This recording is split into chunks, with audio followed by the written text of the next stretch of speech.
Hey, everybody, it's Scott Steen with winnersandwhiners.com coming to you with the Tuesday edition of Today in Sports Betting, taking a look at the NBA, as we often do, joined by the one and only. You know him, you love him. He's a legend in his own time. It is Scott Reichel. What's going on, buddy?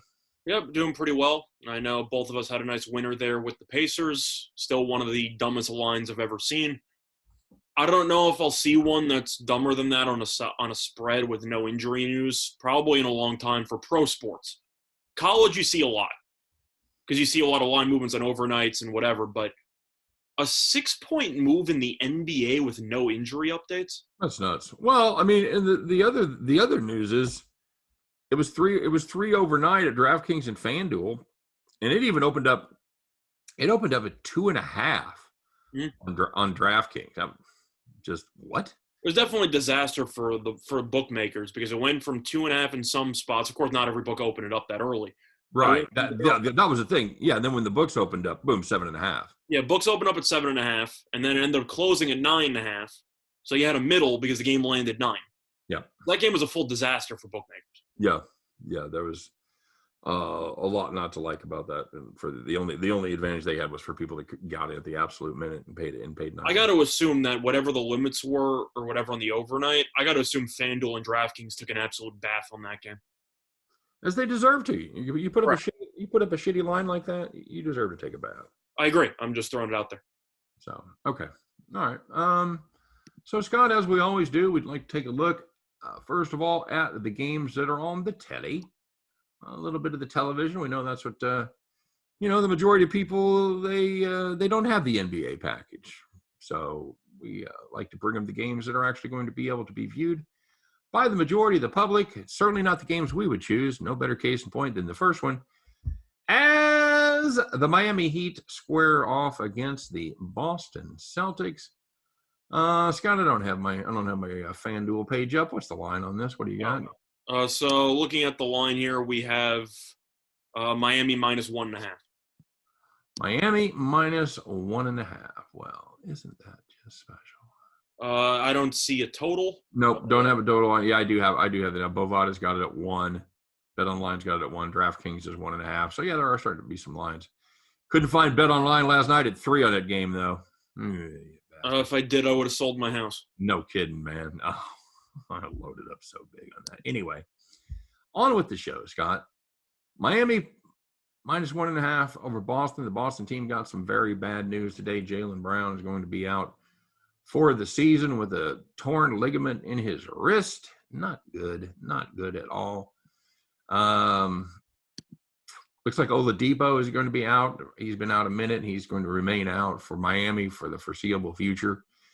Other than that, looks like right now, Scott, everybody is fairly healthy. I like this Boston team here. It pains me to say that because I know Miami's been playing some pretty good defense lately, and Boston is not dependable at all. Can I say that? Boston, not dependable? Having said all that, you're going to take Boston.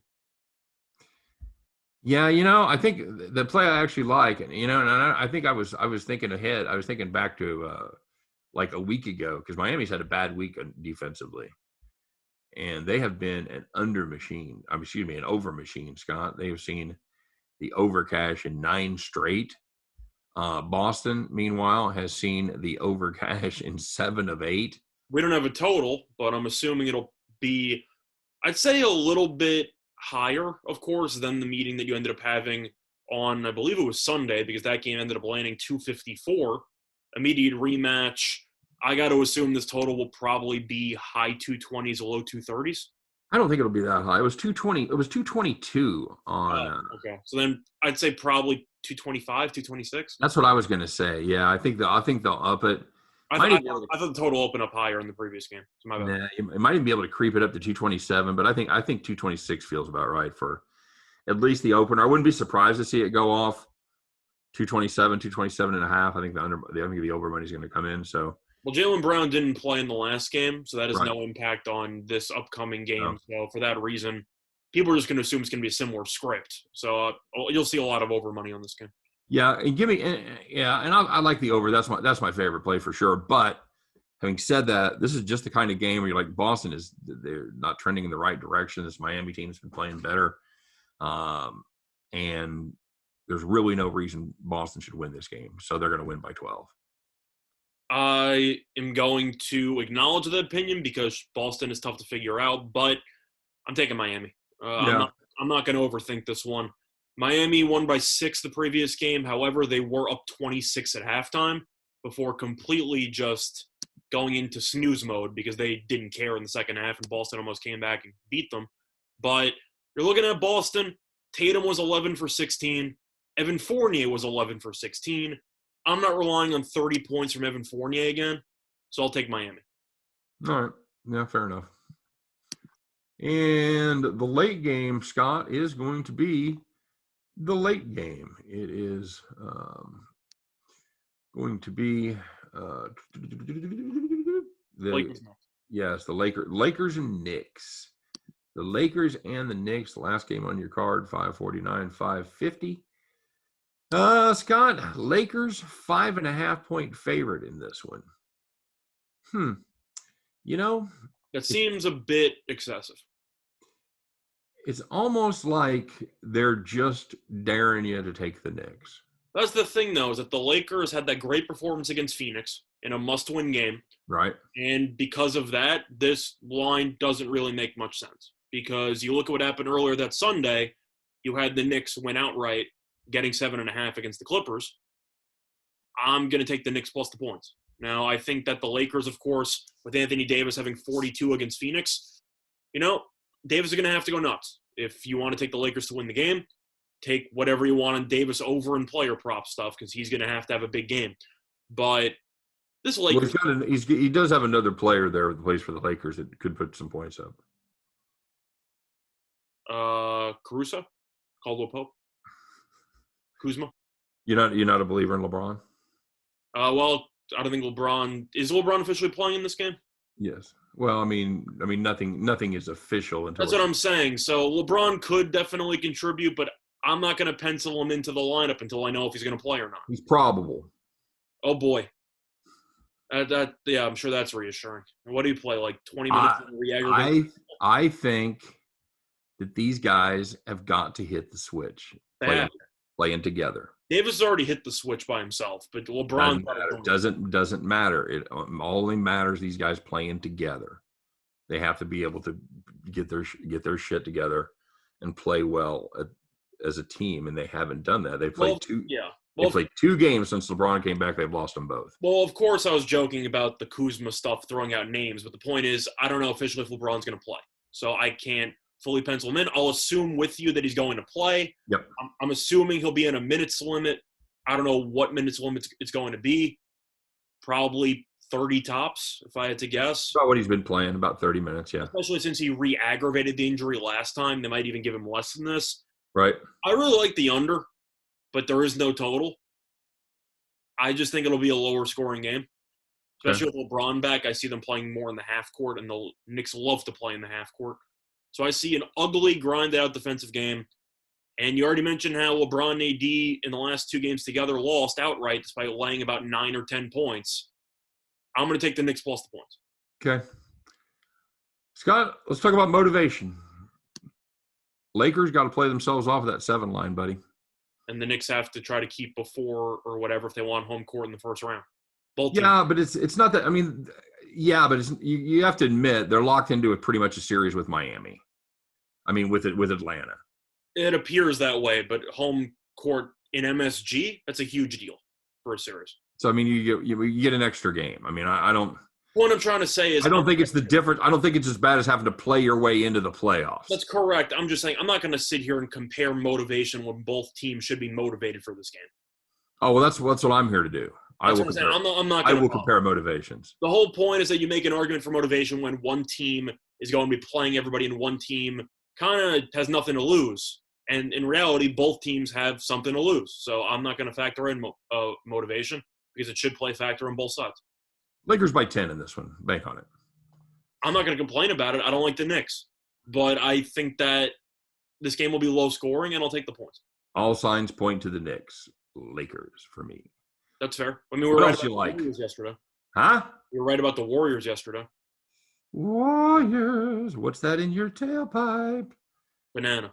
It's a banana. It's a banana. Mhm. What else you like here? Well, you You got like a little, how about a little questionable Joel Embiid going up against questionable Malcolm Brogdon? my favorite with Indiana on a back-to-back. That's the beauty of winning. Indiana on a back-to-back. That's the beauty of winning yesterday's play today with Indiana. Now I just never have to bet on Indiana ever again. It's like a survivor pool. Like I got Indiana out of my system. I don't have to use them again. Fantastic. But I can't touch this game. I don't know if Embiid's going to play. Philly is actually one of those teams that really doesn't have much to play for because they basically have the 1 seed wrapped up entirely. I'm not sure about the number 1 overall seed. Hypothetically, in a finals matchup, for example, like I'm not sure if they do have home court. I'm assuming that they do, but I mean, Philly's going to cruise to a 1 seed in the East. Oh, they do. They do not. They do not. Is that officially? Is it close, or are they getting? Not really. It's How far is Utah ahead? well, let's see. The Jazz is 50-19, and Philly is 47-21. So I guess they're basically stuck with two and a half back. Yeah, they're not. Okay, so they're stuck with the 1 seed in the East, but not getting home court if they play the Jazz of all teams in the NBA Finals. So, yeah, I don't think that Embiid is going to play many minutes. I think he'll play. Probably something similar to what he did against either – I forgot if it was Detroit or whoever they played, but didn't he have like 28 points in like 20 minutes or something, and they just took him out of the game? Yeah. I see something like that. I'll lean over just because Indiana's played some fast-paced games, and Philadelphia has also been in some high-scoring games lately. But once again, I don't want nothing to do with this game. I'm more interested in the Nets game against the Bulls, just from a talking perspective, because I can't guess on Philly's injury report when they don't have much motivation. Because we know based on the remaining schedule, Philly can lose this game. They're still going to moonwalk their way into a 1 seed. Like, it's a wrap. So why bother? Yep. Meanwhile, the Nets have something to play for because they're only 1 game ahead of Milwaukee. And we talked about how important it is to match up against a 7 seed that has to go through 1 play-in game in comparison to a 6 seed, which has extra time off. Absolutely. So yeah. I know the Nets lost to Chicago in Chicago the last time they played. The game wasn't even close. Chicago's played better, of course, with Levine back in the lineup, and you still have Vucevic, who's been very good. Nets are laying 5.5. I'm not laying 5.5 with the Nets. I'm with you. Yeah, Chicago is a team that's played decent. Won and covered their last 3. Maybe this young team is starting to figure out something. Their defense has played very well, Scott. They've given up less than 100 in their last 3. The 3 games before that, they gave up 108 or less. So defense for the Bulls seriously clamping down. Of course, I just can't get past the rebounding. You look at Vucevic, you look at Tice. They should dominate the boards in this game. Yeah, you would think so. That's especially since DeAndre Jordan barely plays as it is. So if you're going to be rocking Blake Griffin or pretty much Claxton as your centers, yeah, you're going to get killed on the boards by Vucevic. Yeah, that's the downside of this Brooklyn team, and they've felt it all year long. It's been their Achilles heel. Mm-hmm. So yeah, I'm with you. They pulled out a win there against Denver inexplicably the other night when they slept walk through about the first 3 quarters. I don't think they get away with that again. I'll take Chicago in the number here at home. Yeah, I agree. I mean, I saw this matchup the last time they played, and Chicago thoroughly beat them down. So I think this game will be close. But am I expecting the Nets to win by margin? No. Yeah. Anything else you see that you like, Scott? Well, I know Toronto has nothing to play for because they just got eliminated from the playoffs. Clippers do have something to play for. Having said that, how am I supposed to lay 12 with the Clippers? Can't do it. I physically can't. Although I will say this, everybody's out for Toronto. They should be out. Van Vliet's out, Anunoby's out, Siakam's out, Lowry's out. What happened to Toronto claiming we're not going to be tanking? What happened to that narrative?